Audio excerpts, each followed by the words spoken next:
Good morning everyone. Today is 26th of September and we are here to solve most complicated issue of the students what to read in The Hindu and basically The Hindu को किस तरीके से पढ़ा जाए ताकि हम उसे link कर सके अपने स्टैटिक सिलेबस के साथ, आपका टाइम भी सेव हो और हम समझ जाएं कि हमारे जो प्रीलिम्स मेंस है उसके लिए क्या इंपॉर्टेंट है और यहाँ से जो भी केस स्टडी और एग्जांपल्स निकलेंगे उनको कैसे हमें अपने मेंस के एग्जाम में यूज़ करना है वो हम सीखेंगे इस वीडियो में।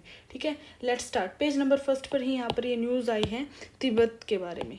ठीक है, आपको जो तिब्बत है आपको पता होगा वो चाइना का पार्ट है, बट फ्रॉम द वेरी 1954 जो वहाँ के जो हेड हैं तिब्बत के, जो कि जिनको हम दलाई लामा कहते हैं, वो रहते हैं इंडिया में, धर्मशाला में, जो कि हिमाचल प्रदेश में, वहीं से वो अपनी गवर्नमेंट चलाते हैं।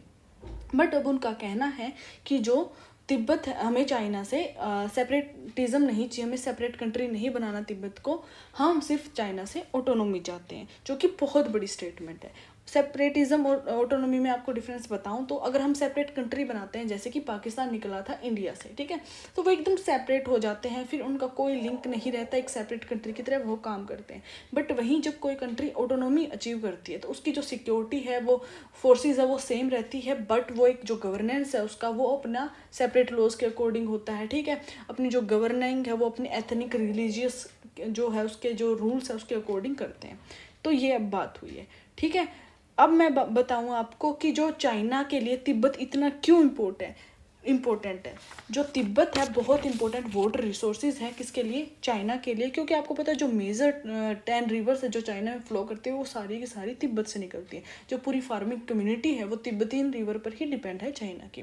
ठीक है, तो इसलिए चाइना ऑब्वियसली हमेशा चाहता है कि तिब्बत उसका पार्ट हो। वहीं चाइना का कहना है जो तिब्बत है चाइना का पार्ट है from the yuan dynasty. Yuan dynasty, ये इंपॉर्टेंट है, आप याद रखना, जो कि मंगोल के द्वारा रूल की जाती थी, उस टाइम से ही तिब्बत जो है चाइना का पार्ट है।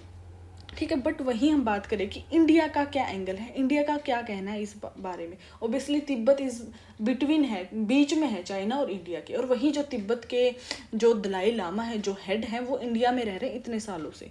तो इंडिया रिकॉग्नाइज कर चुका है तिब्बत को as a part of China in 1954। 1954 में इंडिया और चाइना के बीच में एग्रीमेंट हुआ था रिगार्डिंग ट्रेड। ठीक है, ट्रेड एंड इन्वेस्टमेंट, तभी इंडिया ने रिकॉग्नाइज कर दिया था कि हाँ जी हम रिकॉग्नाइज करते हैं तिब्बत आपका पार्ट है। तो ये सारी न्यूज़ थी, आपको मेंस प्रीलिम सब चीज़ों के लिए आपके लिए इंपॉर्टेंट थी, आपको ये याद रखना है। वहीं सिमिलर पेज पर यहाँ पर ये न्यूज़ आई है मॉनसून के बारे में।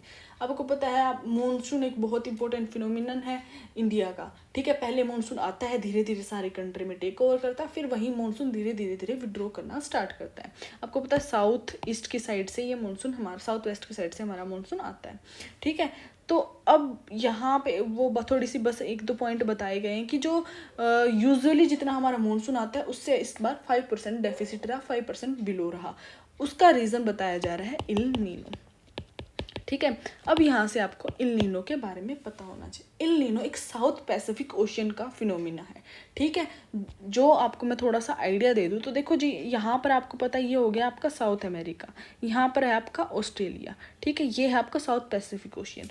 तो क्या होता है, यहाँ से स्ट्रॉन्गली ट्रेड विंड्स चलती है, ऐसे ट्रेड विंड्स, विंड मूव कर रही है, तो यहाँ पे जितना भी सरफेस पे गर्म पानी होता है साउथ अमेरिका पे के अराउंड, वो सारा पानी जो ट्रेड विंड्स है अपने साथ ले जाकर यहाँ इकट्ठा कर देती है ऑस्ट्रेलिया के पास। ठीक है, तो यहाँ पर ऑब्वियसली यहाँ पे गर्म पानी हो गया यानी लो प्रेशर सिचुएशन क्रिएट होगी, और यहाँ पे जब यहाँ से गर्म पानी आप हटा दोगे तो अप वेलिंग होगी, मतलब नीचे से पानी ऊपर आएगा, जो कि ठंडा होता है, ऑब्वियसली सन डायरेक्टली नहीं पड़ा होता उस पर, तो यहाँ पे हो जाती है हमारी हाई प्रेशर सिचुएशन क्रिएट।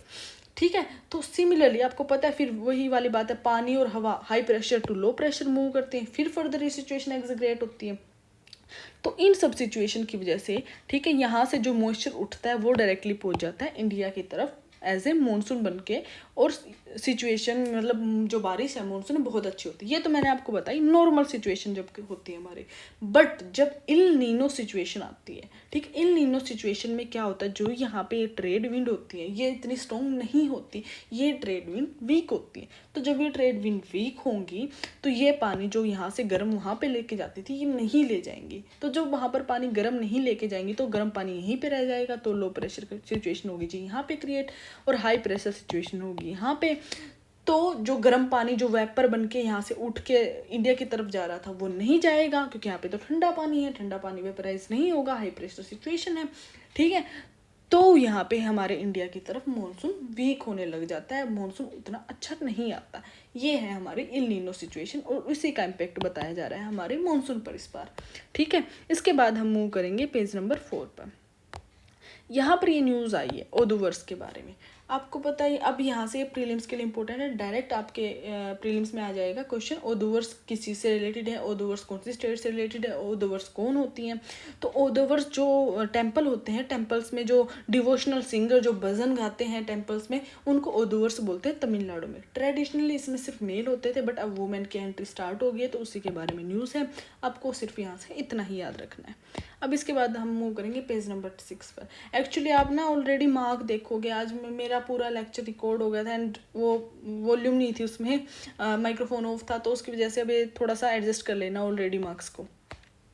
फिर यहाँ पे बात हो रही है जो कावेरी रिवर के बारे में, ठीक है। आपको पता है कावेरी रिवर पर हमेशा डिस्प्यूट रहता है उसके वाटर की डिस्ट्रीब्यूशन को लेकर। आप कभी भी न्यूज़पेपर खोलना, आपको Kaveri water management authority, Kaveri dispute, Kaveri water के बारे में आपको न्यूज़ मिल जाएगी। तो यहाँ से हमारे लिए इंपॉर्टेंट हो जाती है कावेरी रिवर प्रीलिम्स के बारे में पढ़ना, मतलब कावेरी रिवर कहाँ से निकलती है, कहाँ कहाँ फ्लो करते हैं, कौन से स्टेट में फ्लो करते हैं, पहले हम वो प्रीलिम्स पॉइंट ऑफ व्यू से देख लेते हैं। कावेरी रिवर निकलती है ताला कावेरी से, जो कि है ब्रह्मगिरी हिल्स में, ठीक है। तो ये दोनों पॉइंट आपको पता होने चाहिए। फिर वहीं पर ब्रह्मगिरी हिल्स कहाँ है, कर्नाटका में, यानी कावेरी रिवर निकलती है कर्नाटका से। तो ये चीज़ें आपको आइडिया रहना चाहिए। ये यहाँ से कर्नाटका से निकल के साउथ ईस्ट की तरफ मूव करती है, ये कर्नाटका, देन केरला में, देन तमिलनाडु एंड पुडुचेरी, ये इसकी डायरेक्शन है और ये चारों स्टेट में ये मूव करती है, ठीक है। बीच में जब ये जो कर्नाटका के जो वेस्टर्न घाट्स हैं उनसे निकल के जो तमिलनाडु के प्लेन्स पर आते हैं, तो वहाँ ये बनाती है शिव समुद्रम फॉल। तो ये डायरेक्ट प्रीलिम्स का क्वेश्चन है, आपको पता होना चाहिए शिव समुद्रम फॉल्स कौन सी रिवर पर है, कावेरी रिवर पर। तो ये तो हो गया हमारा प्रीलिम्स रिलेटेड जो इंपॉर्टेंट पॉइंट्स है हमने देख लिए। अब बात आती है कि जो डिस्प्यूट चल रहा है कावेरी रिवर का, वो उसकी वजह क्या है, वो क्यों चल रहा है। एक्चुअली क्या होता है, ये डिस्प्यूट स्टार्ट हुआ है 1974 में, ठीक है।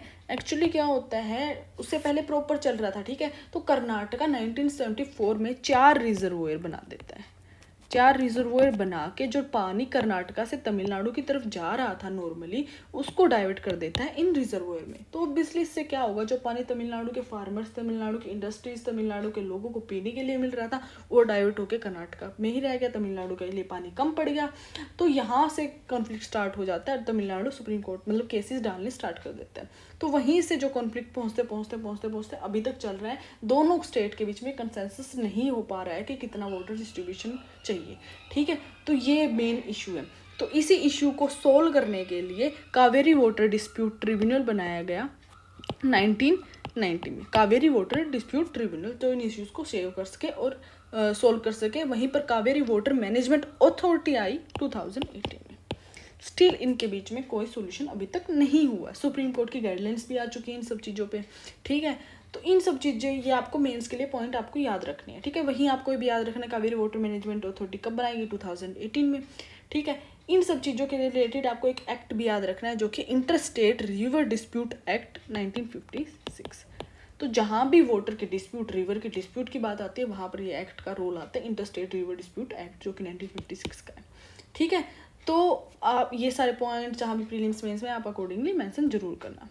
फिर वहीं पर ये न्यूज़ आई है अबाउट G20 डिप्लोमेसी, ठीक है। आपको पता है G20 यानी जो 20 इकोनॉमिकली डेवलप्ड कंट्रीज़ हैं, जो 20 मेजर कंट्रीज़ हैं, वो इसका ग्लोबल 20 का पार्ट है, ठीक है। तो ऑब्वियसली आने वाले टाइम में वर्ल्ड का जो लीडर है, वर्ल्ड के ऑर्डर है, वो शिफ्ट होंगे, तो उसके बारे में सारा न्यूज़ है। आपको पता है G20 कितना इंपॉर्टेंट है इस बार, क्योंकि हमारे यहाँ पे समिट हुई है न्यू दिल्ली में, और आने वाले 2-3 साल इंपॉर्टेंट रहना ही है। G20 का इंडिया एक मेजर पार्ट बन चुका है, ठीक है। काफ़ी सारे इनिशिएटिव हमने लिए हैं G20 में, तो उन्हीं सब के बारे में यहाँ पे बात हुई है। तो अगर मैं बात करूँ, G20 स्टार्ट हुआ था 1999 में, और ये स्टार्ट हुआ था जो वहाँ पे जो फाइनेंस मिनिस्टर्स हैं सारी जो 20 कंट्रीज उनके, और जो उनके सेंट्रल बैंक गवर्नर्स है वो मिलते थे। फिर 2002 में थोड़ी इंप्रूवमेंट हुई, 2008 में फाइनली लीडर्स यहाँ पर मिलने लगे और यहाँ पे काफ़ी सारे इनिशिएटिव्स लेने लगे। तो ये आप थोड़ा सा पढ़ लेना इसके बारे में। बाकी वही पुरानी न्यूज़ है कि इंडिया के क्या क्या इनिशिएटिव थे यूक्रेन रशिया वार के बारे में,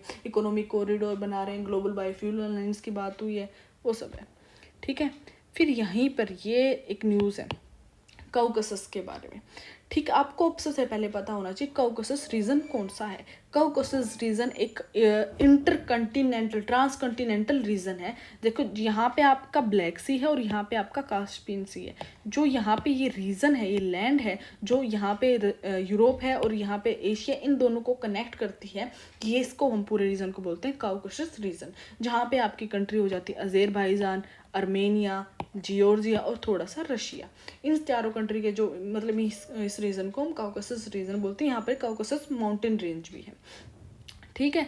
तो ये इस रीजन में वॉर की बात हो रही है। तो यहाँ से आपको पता होना चाहिए कि क्या हो रहा है। देखो जो अज़रबैजान है, यहाँ पर एक छोटा सा रीजन है जिसका नाम है नगोर्नो कारबाख। नगोर्नो कारबाख ये नाम देख सकते हो, ये रीजन है। यहाँ पर जो अज़रबैजान कंट्री है पूरी शिया मुस्लिम कंट्री है, शिया मुस्लिम्स रहते हैं, बट ये रीजन में क्रिश्चियंस रहते हैं, ठीक है। वहीं अज़रबैजान की जो बॉर्डरिंग कंट्री है आर्मेनिया, ठीक है, ये भी क्रिश्चियन पॉपुलेटेड है। तो जो ये लोग हैं अज़रबैजान के नगोर्नो कारबाख रीजन के लोग, ये अपने आप को कनेक्ट करते हैं आर्मेनिया से, एथनिक जो रीजन है, जो उनकी रिलीजियस प्रायोरिटीज है उसकी वजह से। तो जो क्या कहते हैं गुरिल्ला वॉरफेयर हुए, काफ़ी सारे वॉर हुए, काफ़ी सारी सिचुएशन हुई, तो ये जो रीजन है अब पार्ट है आर्मेनिया का, ठीक है। बोर्ड विद इन अगर हम टेरिटोरियल जियोग्राफिकल बॉर्डर्स की बात करें तो अज़रबैजान के अंदर आती है, बट गवर्न करता है इसे आर्मेनिया, और इसको सपोर्ट किया था रशिया ने।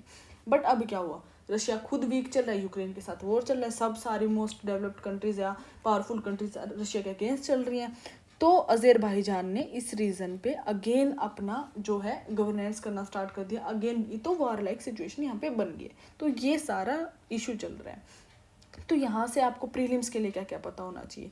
एक तो जो ये नगोर्नो कारबाख रीजन है कौन सी कंट्रीज के साथ रिलेटेड है, आर्मेनिया एंड अज़रबैजान के। सेकेंडली आपको पता होना चाहिए आर्मेनिया और अज़रबैजान की कैपिटल क्या है। आर्मेनिया की कैपिटल है येरेवन, ये प्रीलिम्स में डायरेक्ट क्वेश्चन आएंगे, और अज़रबैजान की कैपिटल है बाकू। फिर वहीं पर आपको ये जो मैंने बता दिया था काउकासस माउंटेन रेंज कहाँ पर है वो आपको आइडिया होना चाहिए। ये सारा हमने प्रीलिम्स रिलेटेड पढ़ लिया, ठीक है। फिर यहाँ पर ये न्यूज़ है अबाउट आर्टिफिशियल इंटेलिजेंट रेगुलेशन। आपको पता है आने वाले 5-10 साल में आर्टिफिशियल इंटेलिजेंस की काफ़ी डेवलपमेंट होने वाली है। आर्टिफिशियल इंटेलिजेंस एकदम पार्ट बनने वाला है हमारी लाइफ की, चाहे वो एजुकेशन, हेल्थ, कोई भी सेक्टर हो। तो उसकी बात है क्या हम उन चीज़ों से चिल्ड्रंस को बचा पाएंगे, चिल्ड्रंस पे इम्पैक्ट होने से बचा पाएंगे, कोई रेगुलेशन, कोई रूल्स हम लाए हैं, तो उसी बारे में यह आर्टिकल है। आपको पता है जो चिल्ड्रंस है अभी गेमिंग इंडस्ट्री में कितना ज़्यादा इम्पैक्ट हो रहे हैं, उनकी मेंटल हेल्थ, सुसाइड्स, एजुकेशन का कितना ज़्यादा बर्डन है, तो ये सब बातें हैं। तो अभी बात हो रही है global partnership on artificial intelligence, India held करेगा उसमें दिसंबर में, क्योंकि ऑब्वियसली आने वाला जो टाइम है आर्टिफिशियल इंटेलिजेंस का इंडिया के लिए बहुत इंपॉर्टेंट होने वाला है। आने वाले 10 साल में 10% ऑफ GDP हमारे आर्टिफिशियल इंटेलिजेंस से आएगी, ठीक है। तो ये सारी चीज़ें हैं। तो अब बात है कि इन चिल्ड्रंस को कैसे इम्पैक्ट कर सकता है AI। जो डार्क वेब है, डार्क पैटर्न है, सेक्सुअली एक्सप्लॉइट कर सकते हैं बच्चे को, ठीक है, उनका माइंड वॉश कर सकते हैं, ठीक है, उनको एक माइंड को एक पर्टिकुलर टेररिज्म की तरफ लेके जा सकते हैं, ठीक है। ये AI बहुत एफिशिएंटली कर सकता है अगर हम बच्चे को नहीं बचाएंगे तो उसके बारे में रेगुलेशन की बात हो रही है। तो अगर हमें कहीं भी एग्जाम्पल डालना है तो आप ये डालोगे कैलिफोर्निया एज अप्रोप्रिएट डिज़ाइन आया है, कोड एक्ट आया है बच्चों को सेव करने के लिए। हमें इंडिया में हम सजेशन में डालेंगे कि ऐसा कुछ लाना चाहिए। वहीं Australia online safety youth advisory council की बात हुई कि इंडिया में भी हमें ऐसा कुछ लाना चाहिए, ठीक है। अगर देखो हम फैसिलिटी प्रोवाइड कर रहे हैं, डिजिटलाइजेशन कर रहे हैं, AI को ला रहे हैं, तो उसके पीछे के जो इम्पैक्ट है वो भी साथ में आएंगे। उनको रेगुलेट करने के लिए हमें पहले रूल्स, रेगुलेशन और अवेयरनेस की बहुत ज़्यादा ज़रूरत है। वही सभी एडिटोरियल में बात हुई है, ठीक है। उसके बाद यहाँ पे बात है वुमेन की, जो long road to women's equality. Basically आपको पता है वुमेन्स रिजर्वेशन बिल पास हुआ है, ठीक है, जो 128th अमेंडमेंट एक्ट हुआ था उसके अंडर, जिसमें हम 33% ऑफ द सीट्स हैं जो वुमेन्स को देंगे इन दी लोकसभा, ठीक है। तो ये काफ़ी सालों के बाद फाइनली पास हुआ, उसी की इस एडिटोरियल में बात हुई है। तो बट अब बात हो रही है कि हम जो 2024 में वुमेन्स को रिजर्वेशन नहीं दे पाएंगे, इसका सबसे मेन रीज़न है डिलिमिटेशन कमीशन, जो हमारे सीट्स को डिवाइड करती है इन डिफरेंट कॉन्स्टिट्यूएंसी जो इंडिया में है। इसको हमने फ्रीज कर रखा है टिल 2026, मतलब 26 तक हम सीट्स को डिवाइड नहीं कर सकते on the basis of population, ठीक है। अदरवाइज हमारे जो कॉन्स्टिट्यूशन में अंडर आर्टिकल 82 ये मेंशन है कि हर जब 10 साल बाद हमारा सेंसस होता है पॉपुलेशन, उसके साथ ही हमें डिलिमिटेशन कमीशन बैठानी होती है, पॉपुलेशन के अकॉर्डिंग हम अपना कॉन्स्टिट्यूएंसी में सीट्स डिवाइड करते हैं। बट क्या हुआ, इससे क्या होगा अगर हम 10 साल बाद ये करेंगे? एक तो जो स्टेट जिनकी पॉपुलेशन बहुत इंक्रीज हो रही है, बहुत ज़्यादा पॉपुलेशन, उनको फ़ायदा होगा, जैसे यूपी एंड बिहार। वहीं जो स्टेट तमिलनाडु केरला जिनकी पॉपुलेशन कम है, जो पॉपुलेशन कंट्रोल की तरफ चल रहे हैं, उनको लॉस होगा लोकसभा की सीट्स में। तो पॉपुलेशन जो स्टेट्स है पॉपुलेशन बढ़ाने का मोटिव ना मिले, तो इसलिए हमने उनको डिलिमिटेशन कमीशन को 2001 में फ्रीज कर दिया था अंडर 84th अमेंडमेंट एक्ट के, ठीक है, 2026 तक। तो अब जब 2026 में डिलिमिटेशन कमीशन बैठेगी तभी हम वुमेन को सीट, एक्स्ट्रा सीट दे सकते हैं, रिजर्वेशन दे सकते हैं। तो मतलब बेसिकली हम 2029 के जो इलेक्शन होंगे लोकसभा के, उसमें जाके वुमेन को रिजर्वेशन मिलेगी, ना कि 2024 में। तो वही सब बात है। फिर वुमेन को फाइनली इतने सालों बाद इक्वलिटी मिली है, बहुत ज़रूरी थी, क्या है वो सब इस आर्टिकल में बात है, आप एक बार गो थ्रू कर लेना, ठीक है। उसके बाद नेक्स्ट पेज पर ये वो कावेरी रिवर का पूरा है इशू है, जो मैं आपको ऑलरेडी ऊपर बता चुकी हूँ, आपको एक बार देखना है तो आप गो थ्रू कर लेना। फिर यहाँ पर ये बात है नेशनल एजुकेशन पॉलिसी को लेकर। आपको पता है नेशनल एजुकेशन पॉलिसी 2020 में आई, ये एक पूरा जो हमारा पैटर्न है वो चेंज किया था 2020 में, ठीक है। तो इसी के बारे में एक पैनल है ने रिकमेंडेशन दिया, पार्लियामेंट्री पैनल बैठा था, उसने इश्यूज बताए and then some suggestion and recommendation, ठीक है। तो उसी की मैं बात करूँ तो इश्यूज क्या क्या बताएं, जो रिजिड सेपरेशन है डिसिप्लिन से। For example science and humanities, कोई एक स्टूडेंट है जो साइंस एंड ह्यूमैनिटीज़ को साथ में लेके चलना चाह रहा है, ऐसा कुछ हमारे पास अभी नहीं है हायर एजुकेशन में। फिर वहीं पर लिमिटेड एक्सेस है, जो सोशल इकोनॉमिकली बैकवर्ड स्टूडेंट हैं उनको हायर एजुकेशन की एक्सेसिबिलिटी नहीं मिल पाती है, ठीक है। फिर लोकल लैंग्वेज में हायर एजुकेशन नहीं मिलती, जो रीजनल लैंग्वेज है। फिर फैकल्टी नहीं है, इंस्टीट्यूशनल ऑटोनॉमी नहीं है, इंफ्रास्ट्रक्चर इशू है, रिसर्च से रिलेटेड इशू है। तो वो सब बात यहाँ पे इश्यूज बताए गए। वहीं फिर इससे रिलेटेड सम सजेशन है, क्या सजेशन है, जो एनरोलमेंट इंक्रीज करनी है हमें, जेंडर इक्वलिटी लानी है, दोनों जेंडर की इक्वल एजुकेशन एनरोलमेंट होनी चाहिए।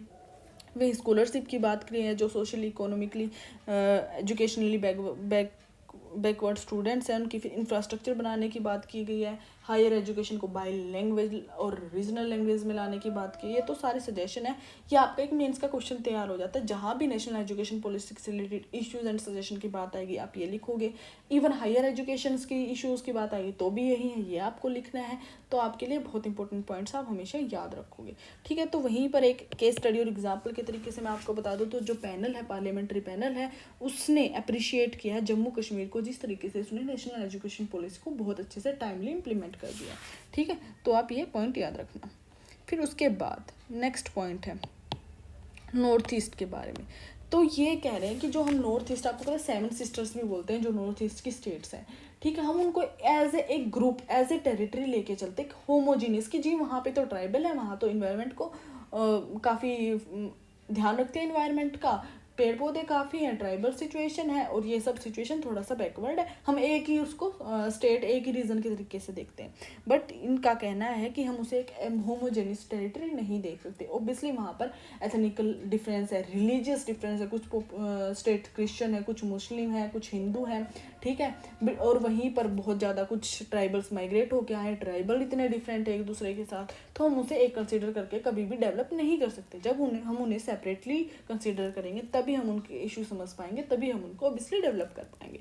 तो ये बात यहाँ पर हुई है, ठीक है। तो इसमें एक आप गो थ्रू कर लेना, जहाँ भी नॉर्थ ईस्ट की बात आई, नॉर्थ ईस्ट से रिलेटेड कोई भी क्वेश्चन आता है आपके मेंस में, वहाँ पर ये पॉइंट हेट्रोजीनियस एंड होमोजीनियस वाला आप मेंशन करोगे, ठीक है। वहाँ की डाइवर्सिटी के बारे में बात करोगे, ठीक है, वहाँ के डेवलपमेंट के बारे में बात करोगे, ठीक है। ये सब यहाँ पे मेंशन है। फिर आपको ये नेक्स्ट पेज नंबर कौन से पेज पे चलना, 10 पेज नंबर पे न्यूज़ मिलेगी जयशंकर जी से रिलेटेड। आपको पता है जयशंकर जी गए हुए न्यूयॉर्क अटेंड करने 74th समिट ऑफ उनका यूनाइटेड नेशन जनरल असेंबली की। तो वहाँ पर वो काफ़ी सारे कुछ बात करते हैं, किसी से मिलते हैं, उससे रिलेटेड न्यूज़ आ जाती है। जैसे अभी वो मिले हैं यूनाइटेड नेशन के जो सेक्रेटरी हैं जनरल एंटोनियो से, और वहीं पर फिर वही ग्लोबल साउथ की बात हुई है, G20 की अप्रिशिएशन, G20 को हमने कैसे हैंडल किया, क्या क्या इनिशिएशन, वो सब बात आप एक आइडिया लेते रहना बस, ठीक है।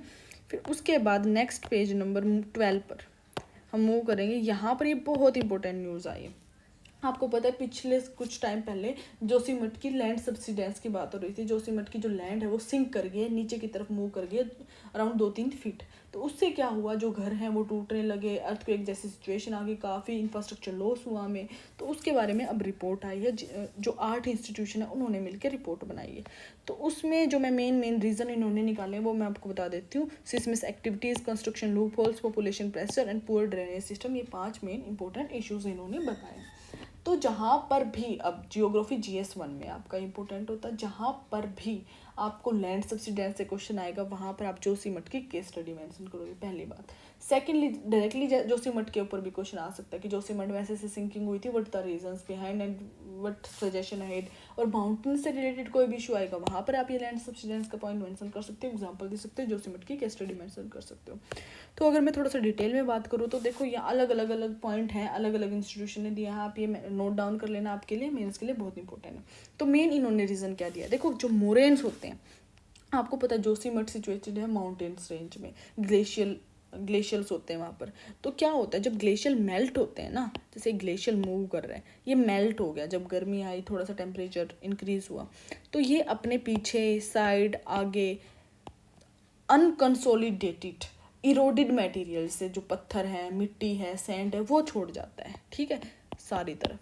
तो उस जो पत्थर मिट्टी से ही बना हुआ है जोशीमठ। आप सोच सकते हो वो कितना एक दूसरे से जुड़ा नहीं होगा, पार्टिकल एक दूसरे से अटैच नहीं है, कितना लूज मटेरियल है, तो कितना इजीली अगर उसमें से हम पानी डाल रहे हैं तो कितना इजी है उसके लिए नीचे सिंक करना, या फिर थोड़ा सा प्रेशर डालें तो सिंक करना कितना ईजी हो जाता है। तो बेसिकली जोशीमठ बना हुआ है मोरेन से, आपको पॉइंट याद रखना है। सेकंड इन्होंने रीज़न दिया है कि जो वाटर ड्रेनेज सिस्टम है वो सही नहीं है, पानी नीचे जाता है, जोशीमठ जो है वो सिंक करता चला जाता है, जो वेस्ट वाटर इंडस्ट्री से निकल रहा है, प्लांट से निकल रहा है, टूरिस्ट इतना आ रहा है, वो भी रीज़न है। फिर इंफ्रास्ट्रक्चर रीज़न है, ठीक है। तो ये सब की यहाँ पर बात हुई है। वही बात हुई जो स्टेट डिजास्टर मैनेजमेंट है उत्तराखंड की, उसने क्लियरली बोल दिया है जो हम ब्लास्टिंग करते हैं, अब आपको पता है ब्लास्टिंग क्या होता है, जो रेत बनता है, जो कंस्ट्रक्शन में यूज़ होता है घरों में, वो बनाया जाता है, जो बड़े बड़े पत्थर हैं उनको ब्लास्ट करके उसमें से रेत बनाया जाता है। तो ब्लास्टिंग होगी, एक टाइप से बॉम्ब टाइप होता है, वो बॉम्ब फोड़ रहे हैं, तो क्या होगा, जो वहाँ के आसपास का इंफ्रास्ट्रक्चर, जो अर्थ है वो सिंक होगी,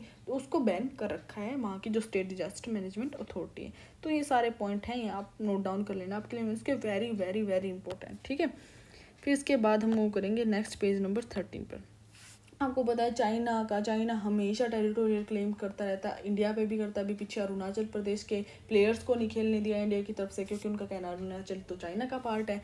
तो यही क्लेम उनके चलते रहते हैं। साउथ चाइना सी में फिलीपींस के साथ, फिर वहीं वियतनाम के साथ और इंडोनेशिया के साथ। तो उन्होंने क्या किया था, साउथ चाइना सी में चाइना ने रोप्स और जो फिशिंग नेट होते हैं उनके साथ एक बैरियर क्रिएट कर दिया था फिलीपींस के आगे। तो फिलीपींस ने उसको रिमूव कर दिया, अब चाइना उसके अगेंस्ट है। तो ये इशू चल रहा है साउथ चाइना सी में, ठीक है, गो थ्रू कर लेना, ठीक है। फिर वहीं पर आपको पता है श्रीलंका में काफ़ी इन्वॉल्व रहता है चाइना, तो इंडिया हमेशा उस पर इशू रेज करता है, क्योंकि इंडिया के लिए काफ़ी, इंडिया का बॉर्डरिंग नेशन, इंडिया का नेबरिंग नेशन है, तो इंडिया के लिए इशू हो जाएगा अगर चाइना वहाँ पर कुछ भी एक्टिविटी क्रिएट करता है। इंडो पैसिफिक US के लिए भी काफ़ी इंपॉर्टेंट है, काफ़ी इंपॉर्टेंट रीजन है, काफ़ी सारा ट्रेड होता है इस रीज़न से। तो US ने भी इस चीज़ को लेकर कंसर्न रेज किए हैं, ठीक है।